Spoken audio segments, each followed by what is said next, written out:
बिस्मिल्लाहिर्रहमानिर्रहीम। मेरे पाकिस्तानियों, जब चंगेज़ ख़ान एक शहर फ़तह करता था, कत्लेआम करता था और फिर थोड़े से लोगों को जिनको ज़िंदा छोड़ता था उनको चारों तरफ कहता था कि बताओ दुनिया को कि मैं कितना ज़ालिम और मैंने कितना जुल्म किया और मेरी कितनी दहशत है।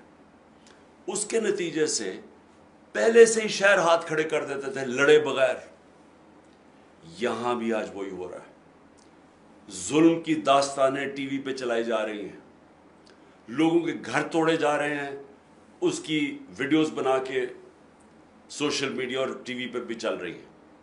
औरतों से कभी इस तरह का जुल्म नहीं हुआ और ऐसी उनसे बेहुरमती नहीं की गई जो आज हो रही है, लेकिन वो सबके सामने है। लोगों को सड़क पे खड़े हैं, उनको उतारते हैं, जेलों में डालते हैं। हर किस्म का खौफ फैलाया किस लिए जा रहा है कि अवाम को बताएं कि हमारे सामने कोई खड़ा होगा तो उससे इस तरह का जुल्म किया जाएगा ताकि अवाम गुलाम बन जाए। मेरे पाकिस्तानियों, ये है वक्त अपनी आज़ादी लेने का। हकीकी आज़ादी के लिए हम सबको कुर्बानियाँ देनी पड़ेंगी। थोड़ी सी पुलिस है, 1000 है, 70,000 है, 80,000 है, कितनी है? 22 करोड़ 23 करोड़ अवाम है।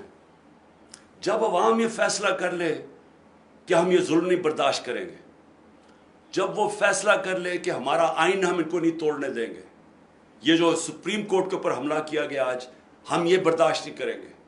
हमें इलेक्शन चाहिए, हमें अपने मुंतखब किए हुए नुमाइंदे चाहिए। हम किन्हीं चोरों के नीचे गुलामी नहीं करेंगे। जिस वक्त अवाम ने फैसला कर लिया, हम आज़ाद हो जाएंगे।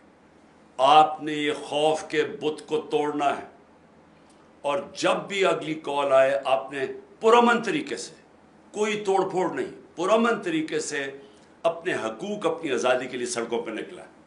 शुक्रिया।